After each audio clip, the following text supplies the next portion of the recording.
Alors que la seconde partie de Kaiju Number 8 vient juste de débuter, j'avais de mon côté envie de revenir un peu plus largement sur sa première saison sortie l'année dernière. En effet, si la série a rapidement su créer l'événement et s'imposer aux yeux du public comme l'un des immanquables de 2024, ces 12 premiers épisodes m'ont personnellement laissé une impression beaucoup plus mitigée. Vous l'aurez sans doute compris au vu de la miniature, la faute en revient majoritairement à une abondance, et même à une surabondance d'influences pas toujours bien digérées, voire parfois pas digérées du tout, et clairement régurgitées telles quelles. Cette pluie de références, comme je l'ai intitulée, et qui, on va le voir, confond clin d'œil, hommage et plagiat, a continuellement parasité mon visionnage, au point de me motiver aujourd'hui à prendre la parole et à en faire le sujet de la vidéo inaugurale de cette chaîne. En gros, l'idée c'est de constater que l'essentiel de ce qui constitue l'identité de cette première saison, que cela soit son intrigue, ses personnages, sa narration, sa direction artistique et sa mise en scène, sont des ingrédients cueillis dans d'autres œuvres et cuisinés à la sauce kaiju, une sauce dont l'une des grandes caractéristiques est d'être allégée en ce que l'on pourrait appeler la matière drame. Et ça, je vais vous le développer au travers de ce que j'entrevois comme étant les trois principales sources d'inspiration de la série, à savoir L'Attaque des Titans, d'Hajime Isayama, Evangelion, d'Hideaki Anno, et un peu plus inédit peut-être, le manga Gantz, d'Hiroya Oku. Après ce vaste tour d'horizon, on fera un mini-bilan pour réfléchir aux véritables problèmes de Kaiju Number 8, qui ne peut être pas tant dû à son excès de citation qu'à sa manière de les réciter. Histoire de finir quand même sur une bonne note, je terminerai en abordant tout le bien que je pense de la saison. Parce que malgré le profond manque d'originalité que je lui reproche, j'admets volontiers avoir vraiment bien apprécié cette première fournée. Allez, il y a tellement de choses à dire que je ne vais pas tergiverser en intro. Plongeons tout de suite dans le grand bain avec notre première partie, consacrée à l'attaque des Titans.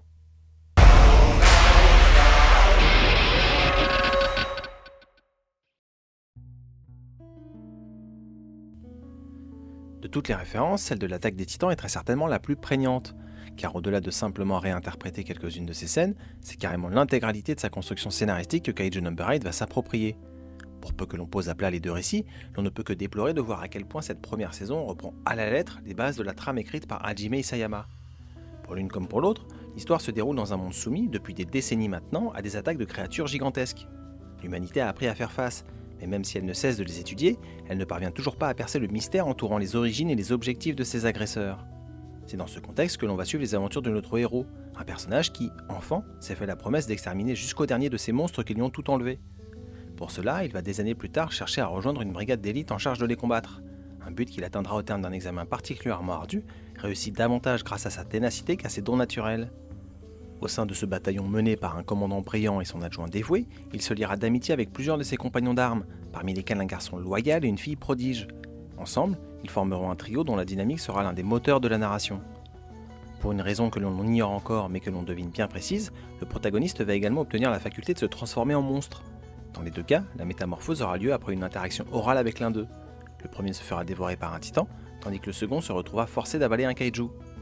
Alors qu'il se servira de ses nouveaux pouvoirs pour protéger ses amis, le héros se fera repérer puis arrêter par l'État. Bien que derrière lui, sa brigade devra le remettre aux hautes instances afin que soit statué son cas. Au tribunal comme au comité, de multiples questions se poseront et divers points de vue s'entrechoqueront. Demeure-t-il encore un être humain à part entière, ou est-il désormais un des leurs? Doit-on le considérer comme bienveillant ou hostile à l'humanité? Faut-il le tuer et l'étudier, ou le garder en vie et s'en servir comme allié?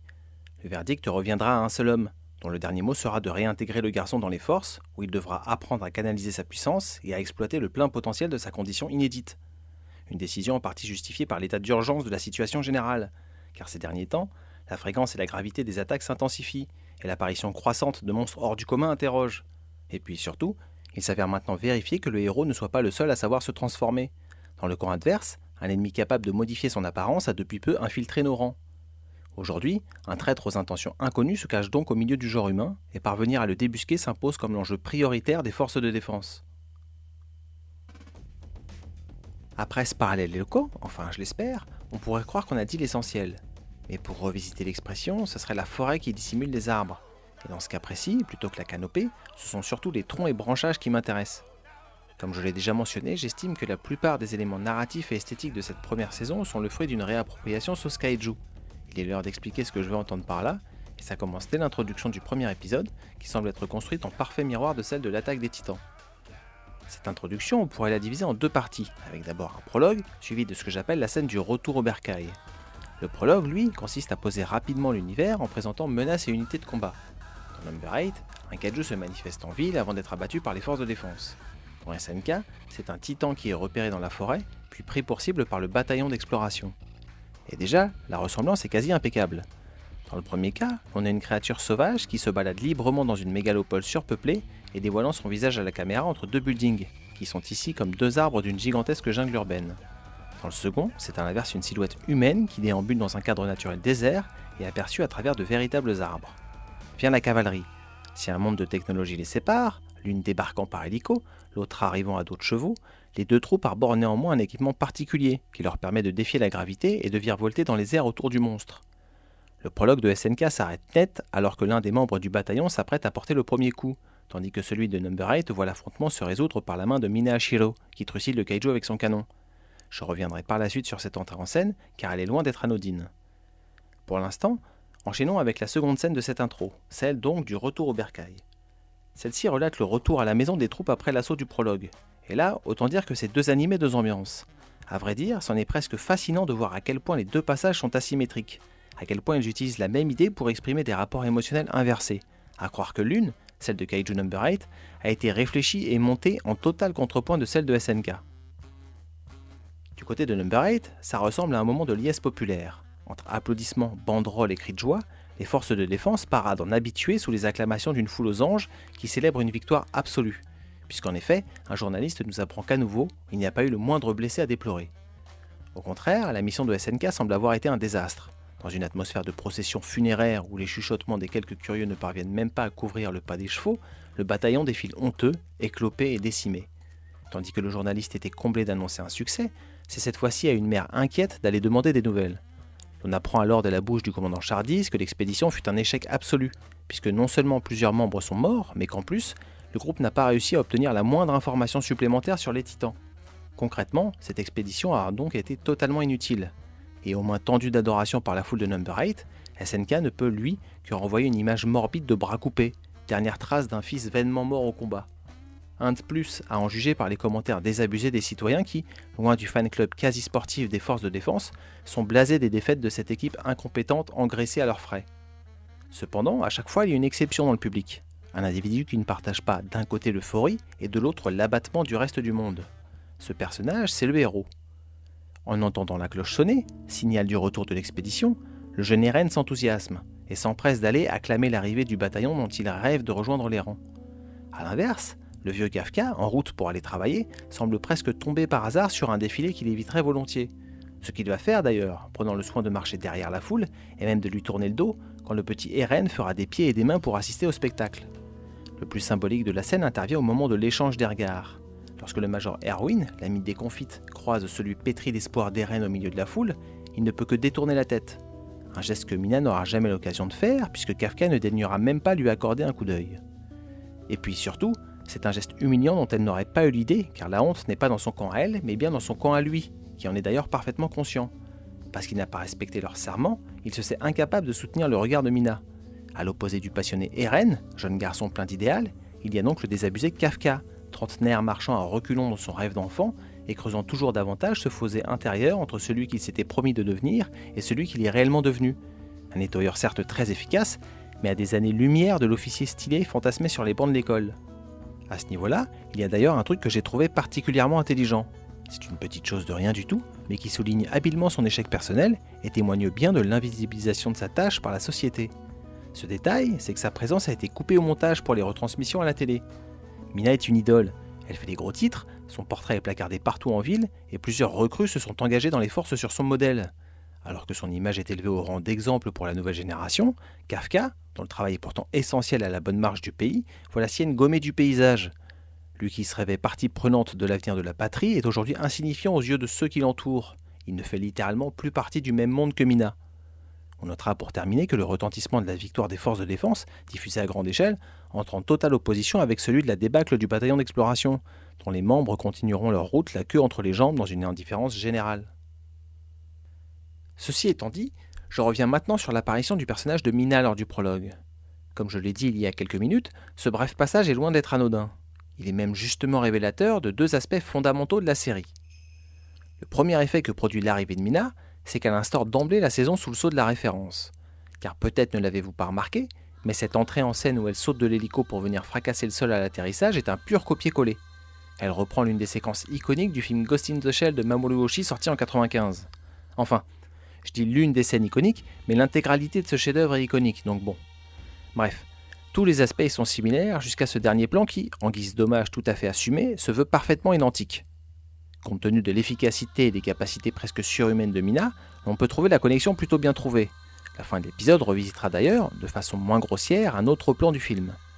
Mais si au premier visionnage la reprise peut faire sourire, nous verrons après avoir brassé l'intégralité des épisodes que c'est aussi dans cette manière de revendiquer ouvertement certaines filiations que réside le problème de la saison. Ou du moins que réside mon problème avec la saison. La seconde chose que Mina fait lors du prologue, c'est qu'elle va abattre la menace, et ainsi se présenter comme l'élément de résolution positive de la péripétie.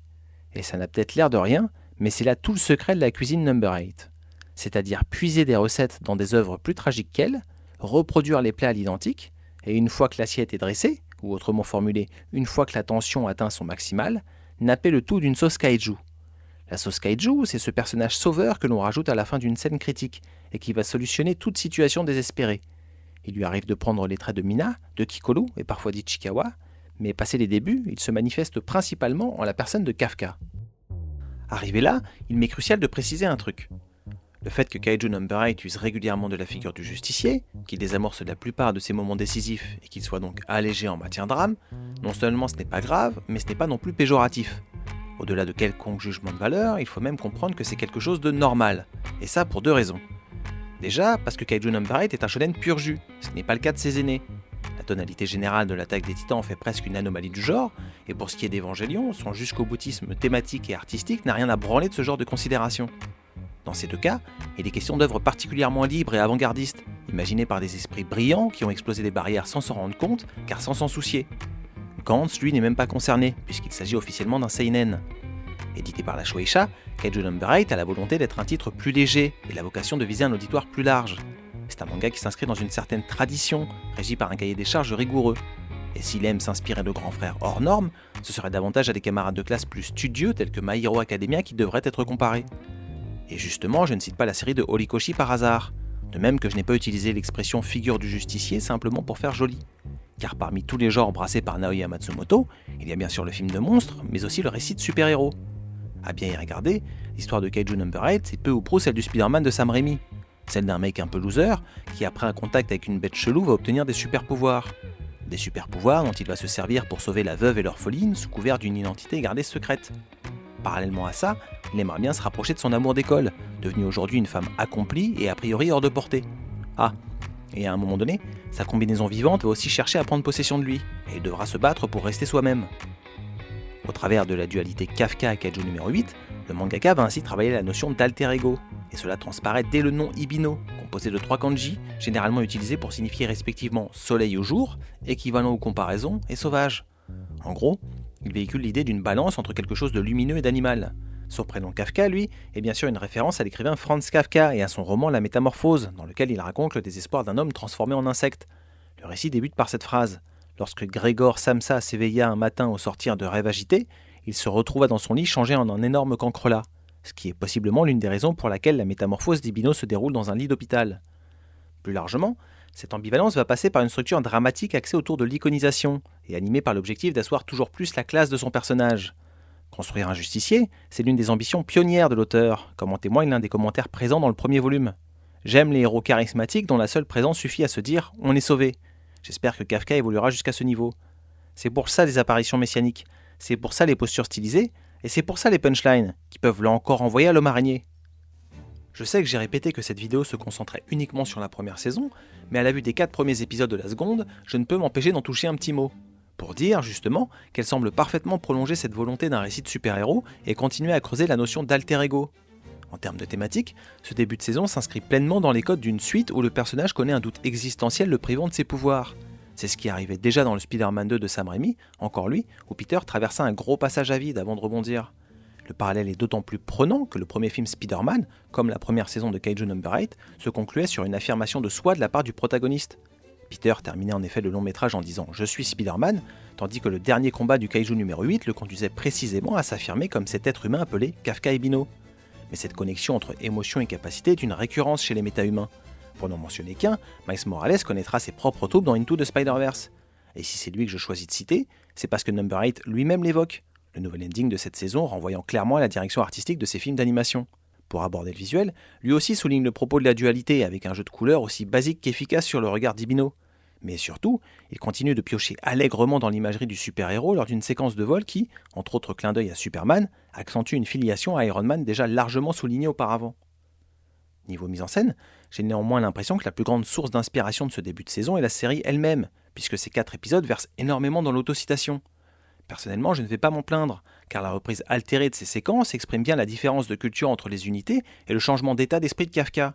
Dans une atmosphère plus maritime, ouverte et lumineuse que le Yokohama nuageux du prologue, Nalumi se présente ainsi comme un commandant beaucoup plus tête brûlée que Mina. Quant à Kafka, là où sa nouvelle puissance le dépassait totalement sous le ciel nocturne du second épisode, il montre ici, au grand jour et à la vue de tous, qu'il maîtrise désormais parfaitement son coup de poing. L'orientation de celui-ci en dit d'ailleurs énormément. Alors que le premier était dirigé vers le ciel et donnait l'impression d'une puissance autonome qui jaillissait d'elle-même, il est maintenant tourné vers le sol, en dessous de lui, comme en preuve d'un pouvoir canalisé.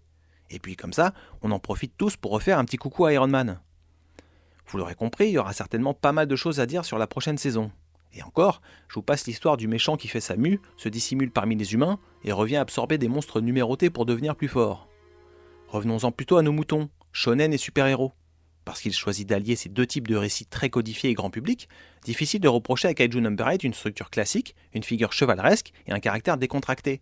Non, le problème ne vient décidément pas de là, mais dans sa manière de façonner ses climax, et de refaire de chacune de ses scènes charnières la relecture édulcorée d'un ou plusieurs passages marquants de ses prédécesseurs. C'est notamment le cas de la rencontre entre Kafka, Ichikawa et un kaiju, qui rejoue l'instant fou où Eren se fait dévorer. Alors que les héros ne sont encore que de la bleusaille, et qu'une bataille fait rage dans l'enceinte des murs, Armin, paralysé par la peur, est attrapé par un titan. Il est sur le point de se faire avaler tout rond lorsqu'Eren le sauve in extremis, et trop diminué par ses blessures, c'est finalement lui qui se fait croquer sous les yeux de son ami impuissant.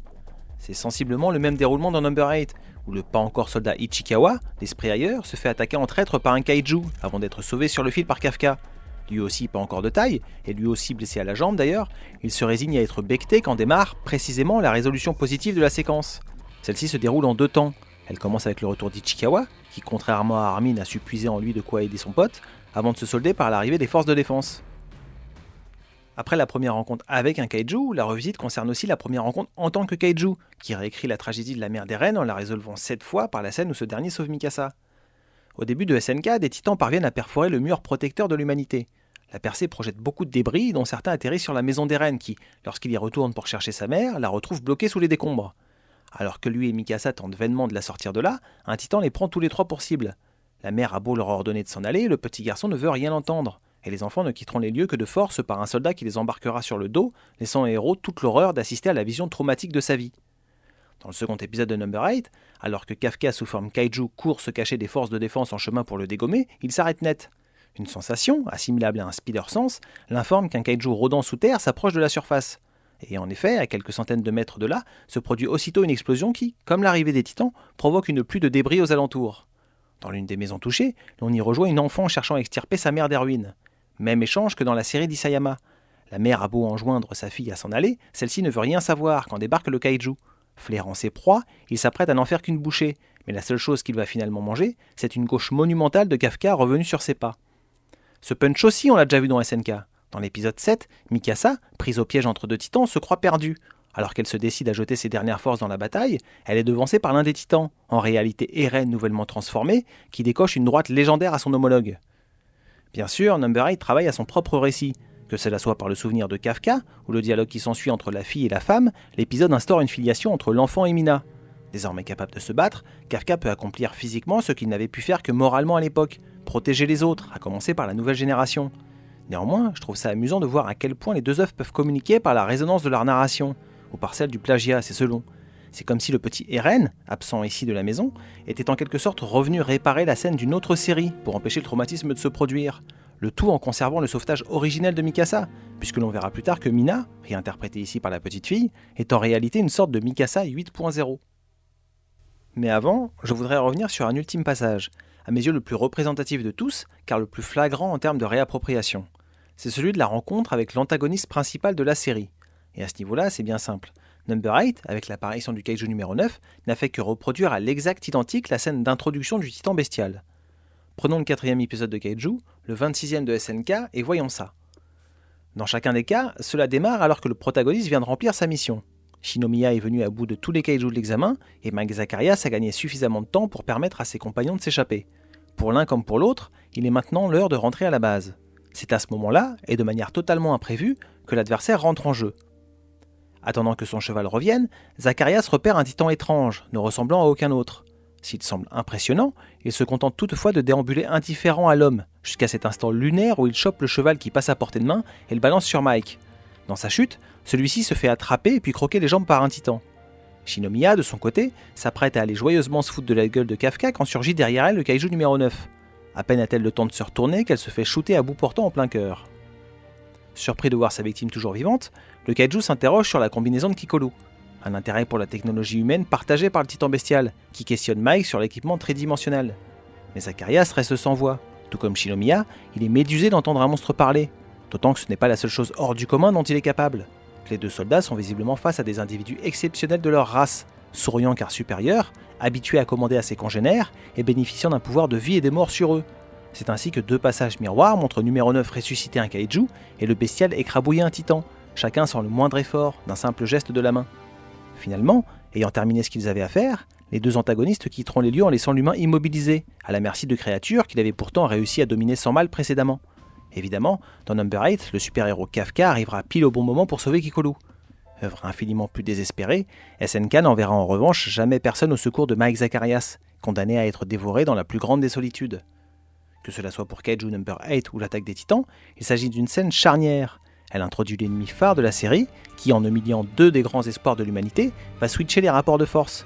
Shinomiya peut bien finir première de sa promo, et Zacharias a beau être annoncé comme le soldat du bataillon le plus fort derrière Levi, tous deux sont encore très loin de pouvoir rivaliser avec les boss d'un bestiaire, et donc d'une mythologie, et donc d'un univers beaucoup plus vaste qu'ils ne l'imaginaient.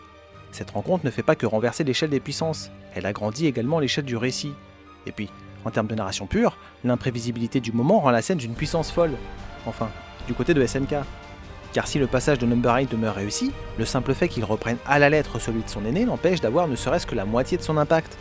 On pourrait aussi ajouter que Isayama avait travaillé son univers et son histoire bien plus longuement, pendant plus de 8 tomes, soit 25 épisodes, avant de proposer au lecteur ce monstre retourneur de récit.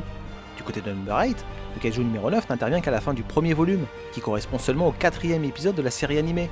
Et si l'on passe outre Kafka et les quelques monstres random de l'examen, ce n'est que le 4e kaiju que l'on rencontre. Comparé à la centaine de titans différents croisés par la bande des reines, et à toute la mythologie méticuleusement mise en place par Isayama, c'est bien trop peu pour instaurer un contrepoint véritablement efficace. Contrairement aux personnages qui ont grandi, le lecteur comme le spectateur, eux, n'ont pas encore suffisamment évolué dans ce monde, et ne sont pas encore suffisamment familiers de ses règles pour ressentir combien l'existence d'un tel monstre bouscule l'ordre établi. D'autant que de l'autre côté, cette séquence met en place l'une des idées les plus brillantes de SNK, à savoir que le titan le plus évolué, que cela soit en force mais surtout en intellect, est justement celui qui a l'apparence la plus primitive. A l'inverse, le numéro 9, avec ses deux bras, ses deux jambes et sa tête bien sur les épaules, est le plus humain de tous les kaiju. Qu'il puisse parler et raisonner comme tel ne suscite pas la surprise. Bref, je pourrais continuer encore longtemps à encenser l'intelligence de l'un au détriment du recopiage de l'autre, mais là n'est pas le sujet. L'idée, c'est plutôt de déplorer qu'une scène aussi décisive à Kaiju Number 8 n'a pas la moindre once d'originalité. Difficile, sur ce genre de base, de construire un récit à l'identité vraiment forte. Pour continuer sur les similitudes, le moment où numéro 9 fusille Shinomiya avec son doigt m'a personnellement beaucoup rappelé ce passage où Freezer mitraille Piccolo dans Dragon Ball. Le premier coup m'avait aussi évoqué la mort de Vegeta.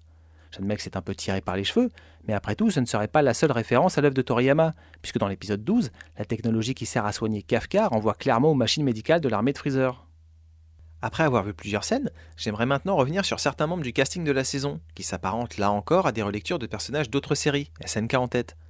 Pour son intrigue, Naoya Matsumoto a choisi la dynamique de la promotion, consistant à déployer un récit à travers l'évolution de personnages issus d'une même cuvée d'examen. Hajime Isayama a fait de même, mais beaucoup d'autres auteurs aussi.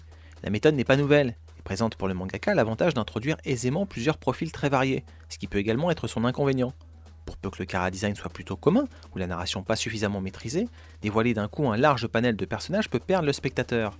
Quelque chose dont Kaiju Number 8 s'est prévenu en attribuant à chaque protagoniste une couleur de cheveux différente. Si l'idée peut sembler facile, voire carrément feignante, je dois dire que je la trouve assez bien vue. Parce que non seulement elle nous familiarise instantanément avec les personnages en leur offrant un trait de design bien marqué, mais elle nous permet aussi de les suivre instinctivement au fil de l'action. Tandis que les affrontements se veulent rythmés et désordonnés, les décors, eux, sont souvent nocturnes ou monochromes. Quant à la mise en scène, gigantisme et rapport d'échelle oblige, elle aime faire la part belle au plan large. Dans ces conditions, jouer sur les teintes capillaires est une astuce simple et limpide pour identifier constamment les combattants, a fortiori lorsque ceux-ci portent tous la même combinaison et présentent pour la plupart des carrures similaires. À titre plus personnel, j'avoue que j'apprécie ce côté coloré, qui donne un aspect plus léger, plus pop et d'une certaine façon plus japonais à l'ensemble. Dans cette direction, j'aime aussi me dire que c'est pour l'auteur une manière d'assumer et de perpétuer l'héritage Sentai de sa série. Bon, le truc, c'est qu'on peut maintenant deviner à l'avance l'importance d'un personnage rien qu'à sa couleur de cheveux, mais ça c'est pas bien grave. Dans cet arc-en-ciel, il y a une exception, Kafka Ibino et sa chevelure noire. Et là encore, je trouve le gimmick des couleurs bien trouvé, car c'est pour Matsumoto le moyen de véhiculer un message fort uniquement par le visuel. En l'occurrence, que Kafka représente toute la normalité du peuple japonais. Avec son rythme de vie détraqué, axé autour d'un travail chronophage et peu considéré par la société, son petit studio en bordel, son célibat, son goût pour le tabac et l'alcool et la bedette de sa trentaine, Kafka est un individu profondément moyen. C'est un citoyen lambda qui, perdu au milieu d'une foule d'anonymes, ne sort absolument pas du lot. L'exact inverse de ses camarades, que l'on a tous repérés au premier coup d'œil lors du prologue, et dont les cheveux, comme un signe de caractère hors du commun, semblent prédestinés à un accomplissement exceptionnel. Et justement, parce que ce n'est pas son cas, Kafka va devoir bûcher 2 fois plus que les autres. Sa trajectoire va consister à l'extirper de sa médiocrité morose pour l'amener à devenir l'homme qu'il a, au fond de lui, toujours souhaité être. Non pas trouver, mais retrouver du sens. C'est ça l'enjeu. Là où la plupart des shonen encouragent la jeunesse à poursuivre son idéal sans relâche, Kaiju No. 8, lui, cherche à remotiver ceux qui l'ont justement perdu de vue sur la route de l'âge adulte. Il s'adresse à tous ces salaryman, à tous ces friteurs ayant fait un nœud de cravate ou de tablier sur leur rêve de gosse et qui, arrivés 30 piges, traversent une crise existentielle. Représenter le Japon, c'est aussi la symbolique d'un autre personnage aux cheveux noirs, Mina Hashiro, qui elle est en quelque sorte l'héroïne de shonen accomplie. Elle est celle qui, dans l'ombre de la narration, dans le néant de l'avant-série, a réussi sa quête. À l'image de Kafka, Mina est cet enfant de la patrie au passé traumatique, mais qui, à son inverse, a su tenir sa promesse et atteindre son idéal. Cela au prix d'efforts dissimulés et de cicatrices cachées au spectateur, mais bien réels pour l'héroïne. Si le personnage nourrit toujours des regrets concernant le parcours inachevé de Kafka, en termes d'accomplissement personnel, rencontrer Mina au premier chapitre revient quasiment à rencontrer Naruto au dernier. Les deux ont atteint les objectifs qu'ils se sont fixés gamins, et la suite de leurs aventures ne concerne plus des obstacles à franchir, mais des responsabilités à endosser. C'est aussi ça qui fait de Mina un modèle. Elle est la nippone pur jus qui a su, à la sueur de son front, s'élever en réalisant son rêve, et en aidant la nation. Car plus symboliquement, ce parcours est celui de tout le pays post-bombardement. Mina incarne cette nation japonaise qui a su se relever au milieu des ruines et devenir plus forte. Et la vision motrice de Kafka, ce fantasme où il se tient à ses côtés, est la peinture complétée de cette métaphore. C'est le tableau d'un Japon tout entier, matérialisé par l'image du couple, de l'anima et de l'animus, qui se tient debout parmi les décombres en vue d'un avenir plus ensoleillé. Ce même soleil qui se trouve à la fois sur le drapeau du pays et dans l'orthographe de son nom. Japon s'écrivant en effet avec 2 kanji dont la signification littérale est origine du soleil. Accessoirement, le premier des 2 kanji, soleil, est le même utilisé dans l'orthographe du nom Ibino, comme s'il portait littéralement cette affiliation avec son pays. On touche ici à la raison pour laquelle, parmi l'océan de shonen dans lequel on navigue tous, j'ai décidé de jeter un œil à Kaiju No. 8. Par le prisme de la culture kaiju, qui est une sorte de mythologie contemporaine dont les origines remontent à la Seconde Guerre mondiale, puisque tout vient de Godzilla et de son analogie aux armes nucléaires, je me suis dit que la série allait spontanément évoquer des thématiques et des imageries qui m'intéressent, en l'occurrence celle du traumatisme de la bombe atomique et de la reconstruction. Si on ajoute à ça le parallèle avec les catastrophes naturelles, telles que les tremblements de terre ou les tsunamis qui touchent souvent l'archipel, on obtient une œuvre qui s'ancre pleinement dans l'histoire de son territoire. Si on le voulait, on pourrait même remonter aux racines du manga moderne, car c'est une forme de récit dont beaucoup de codes narratifs, pour certains devenus des clichés du shonen, proviennent du désastre de la défaite. Moi, justement, j'aime bien quand les œuvres racontent plus largement l'histoire de leur pays. C'est notamment un aspect que j'apprécie énormément dans l'Attaque des Titans, où l'idée d'avoir fait de l'univers des personnages une île fermée sur elle-même, puis ouverte sur le monde, pouvait renvoyer à la restauration de Meiji, qui a mis fin à l'isolationnisme de l'époque Edo. Et ça me permet de refaire la bascule avec SNK. Si vous vous souvenez bien, et même si vous vous souvenez pas bien d'ailleurs, il y a quelques minutes, j'ai dit que Mina était une sorte de Mikasa 8.0. Ce qui peut sembler étrange, parce que quand j'ai fait le résumé de l'intrigue générale en début de vidéo, j'ai illustré les trios de héros avec une image où c'est Shinomiya qui renvoyait à Mikasa. Mais je parlais alors uniquement de dynamique de narration, et pas de caractérisation de personnages. En termes d'écriture, Shinomiya renvoie elle à quelqu'un d'autre qu'on verra plus tard. Pour l'heure, celle qui reprend Mikasa Ackerman, c'est Mina Hashiro. Les 2 filles partagent en effet plusieurs traits en commun, à commencer par une relation particulière avec le héros. À la fois amis d'enfance, frères et sœurs, peut-être amants dans une autre vie, la liaison entre les deux demeure assez floue. Dans tous les cas, Eren et Kafka restent la personne autour de qui leur existence a un jour gravité. Il est celui avec lequel elles ont vécu le grand traumatisme, mais aussi et surtout le garçon qui a su remonter leur morale lorsqu'il était au plus bas, et leur donner ou leur redonner l'envie de vivre. En grandissant, Mikasa et Mina deviendront des femmes peu bavardes, mais très badass. des têtes d'affiche plus fortes même que leurs partenaires masculins, à qui elles se sentiront néanmoins toujours redevables et attachées. Kafka et Eren auront beau disparaître à un moment de leur vie, se comporter très différemment à leur égard, le second certainement plus mal que le premier, l'une comme l'autre garderont toujours cette tendre fidélité du cœur, cultivée depuis petite. Et puis, il y a tout ce rapport au Japon, que l'on vient de voir chez Mina, et qui se retrouve aussi chez Mikasa, étant donné que pendant toute la première partie de SNK, avant que le récit ne s'ouvre au monde, elle est considérée comme la dernière asiatique de l'humanité. Aux côtés de Mina, un autre personnage recopie les grandes lignes d'un protagoniste de SNK, le commandant adjoint Soshiro Oshina, qui semble lui construit tel une sorte de Levi inversé. En premier lieu, tous les deux sont les rejetons d'une lignée ancienne et exceptionnelle, orientée vers le combat. Concernant Levi, il appartient, comme Mikasa d'ailleurs, au clan Ackerman, une souche remarquable au monde de l'attaque des titans, qui prédestine notamment à des capacités physiques hors du commun. Oshina, de son côté, n'est pas en reste, puisqu'il descend d'une lignée d'exterminateurs de kaiju remontant au milieu du XIVe siècle. Du fait de cette ascendance historique, Soshiro va être l'héritier d'une certaine tradition, qu'il va désirer perpétuer à travers son maniement de la lame. Malheureusement, comme le dit son père, à l'ère des armes à feu, le temps des épéistes est révolu. Dès l'enfance, Oshina va donc suivre un itinéraire à contre-courant de son époque au fil duquel, si prodigieux soit-il dans l'exercice du sabre, il ne cessera de se heurter à des instances supérieures jugeant son profil inapte à ses ambitions. À un niveau autrement plus désespéré, ce qui est logique compte tenu de la tonalité plus sombre du récit d'Isayama, c'est aussi la notion d'adversité qui a rythmé la jeunesse de Levi. Fils d'une prostituée morte quelques années seulement après sa naissance, gamin recueilli puis formé à l'arme blanche par son criminel d'oncle avant d'être laissé livré à lui seul, le personnage a dû se frayer son propre chemin à la force de son caractère. Pour l'un comme pour l'autre, la lumière viendra d'un militaire. Un major ou un commandant qui décèlera leur potentiel, leur fera confiance et, en les enrôlant en tant que second, donnera un sens à leur vie. Et bien qu'ils surpassent largement Erwin et Mina en un contre un, Levi et Oshina feront preuve, en indiscutable adjoint, d'une loyauté absolue envers cette personne qui leur a montré la voie. Mais alors, si les parcours sont similaires et que la manière de combattre à de l'âme l'est aussi, où se trouve le contrepoint qui m'amène à dire d'Oshina qu'il est un Levi inversé ? La réponse réside dans sa personnalité, et plus particulièrement dans cette bonhomie constante complètement aux antipodes du sérieux caractéristique de Levi. D'ailleurs, là où Ackerman s'impose certainement comme le personnage le plus charismatique de sa série, ce qu'ont bien montré les sondages de popularité, Oshina est régulièrement utilisé à des fins humoristiques. Il est même, après Kafka, le second ressort comique de la saison. Évidemment, tout est là encore une question de registre, SNK étant une œuvre bien moins décomplexée que Number 8. Plutôt qu'un Levi inversé, disons alors, pour reprendre ce que j'ai développé depuis le début de la vidéo, qu'Oshina est un Levi sauce kaiju. Ce qui ne l'empêche pas d'avoir ses moments de gloire et de gravité, comme d'abord lors de cette joute avec Kafka transformé, ou surtout pendant cet affrontement contre le kaiju numéro 10 sur lequel j'aimerais m'arrêter un peu. Pour dire, avant tout, que son introduction où l'ennemi balance une rafale d'air avec une pichenette m'a immédiatement renvoyé à un passage de Yu Yu Hakusho, où Toguro fait de même à Yusuke. D'ailleurs, la motivation du kaiju numéro 10, qui semble vivre uniquement pour le combat, correspond pas mal à celle du personnage de Togashi. En forçant un peu, et même beaucoup, on pourrait même assimiler la fente au niveau des yeux du monstre à des lunettes noires. J'avais déjà pensé à ce match pendant l'épisode 7, où Kafka annihile tous les projectiles du numéro 9 simplement avec son cri. C'est aussi une action que Toguro réalise avec le Raigen de Yusuke. Je ne dis pas que la référence est certaine, mais compte tenu de l'âge de Matsumoto, la quarantaine passée désormais, et du fait qu'il s'agisse probablement de l'un des combats les plus cultes de l'histoire du shonen, j'ai du mal à croire qu'il ne s'agisse pas d'un petit clin d'œil. D'ailleurs, je trouve ces parallèles plus probants dans la version papier. À ce propos, c'est là l'occasion de faire une mini parenthèse sur moi-même, et de préciser qu'avant d'être un amateur d'animation, je suis surtout un lecteur de manga. À choisir entre les deux, mon médium de cœur est clairement la bande dessinée, et si j'illustre ma vidéo avec des captures d'écran, c'est avant tout par praticité, et par souci d'unité et de cohérence visuelle. Mais pour être tout à fait honnête, je n'ai même pas regardé les adaptations de l'Attaque des Titans ou du Yu Yu Hakusho, ce qui a d'ailleurs rendu ma recherche d'images un peu fastidieuse. De manière générale, j'aime me confronter à une œuvre telle qu'elle a été originellement réfléchie par son auteur et transmise par le moyen d'expression qui lui est propre. C'est pour cela que la majorité de l'animation que je regarde ne touche que très peu aux adaptations, et concerne principalement des récits imaginés pour ce support. Dans ma philosophie, Kaiju Number 8 est alors l'une des exceptions qui confirme la règle. Si j'avais été très curieux de l'engouement qu'avait suscité le lancement record de ses premiers volumes à l'époque, l'aspect trop générique de son ensemble et les titres trop attrayants de ma pile de lecture m'avaient fait passer à côté de sa découverte sans le moindre regret. Ce n'est qu'à l'arrivée de son adaptation animée, avec son format saisonnier bien pratique et une direction artistique qui valorise la banalité du trait de Matsumoto, que je me suis laissé tenter. Et justement, on reviendra sur ce travail d'adaptation un peu plus tard. Pour le moment, terminons-en avec cet affrontement opposant Oshina et le numéro 10. Pour en dire quoi ?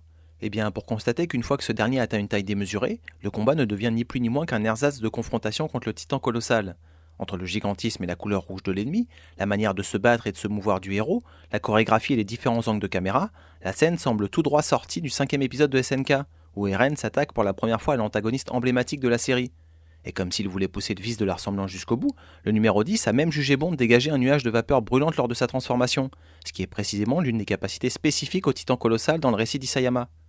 Au milieu de cette semi-mascarade, on trouve d'ailleurs un autre clin d'œil, lui parfaitement revendiqué, à Evangelion, avec la reconstitution de l'un de ses plans les plus fameux. Au-delà même d'un pur hommage, on devrait presque parler de juste retour des choses, tant Kaiju Number 8 s'avère redevable à l'œuvre de Hideaki Anno. Evangelion, c'est justement le sujet de notre seconde partie. Mais cette seconde partie, on la traitera dans une prochaine vidéo, qui arrivera je sais pas quand. On parlera aussi du manga Gantz, avant de finir sur un avis plus général concernant cette adaptation animée de Kaiju Number 8. À la base, je n'avais pas prévu de diviser cet épisode en deux parties, mais toujours à la base, je n'avais pas non plus prévu de dépasser les 30 minutes rien que sur SNK. Malgré la monotonie de ma voix et de mon montage, j'espère que ce premier essai vous a plu et vous donne envie de voir la suite, car il y a encore plein de choses à dire.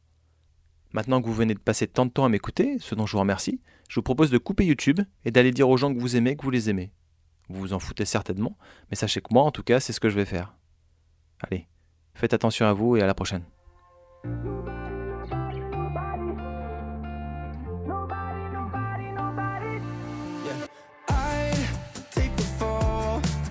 Got you covered when there's no one at all. Oh yeah, and I stay through the night when you got demons trying to break through the walls. There ain't no kind of line that I wouldn't cross if you need me to.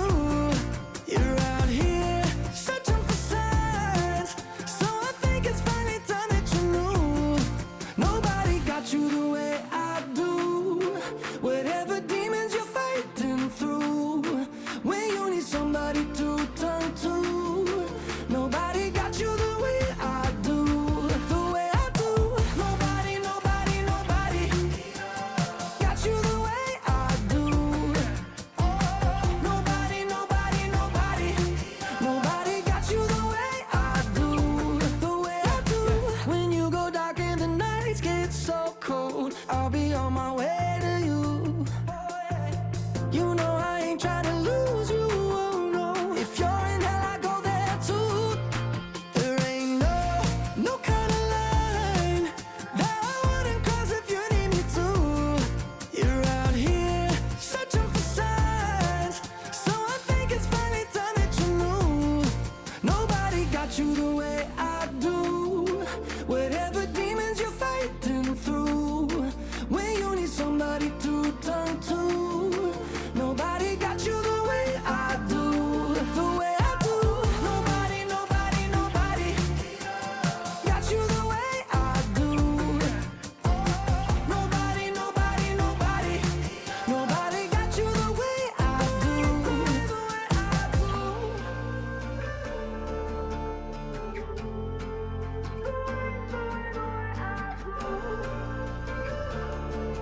Nobody got you the way I do. Nobody, nobody, nobody got you the way I do. Nobody, nobody, nobody, nobody got you the way I do, the way I do. Nobody, nobody, nobody, nobody got you the way I do.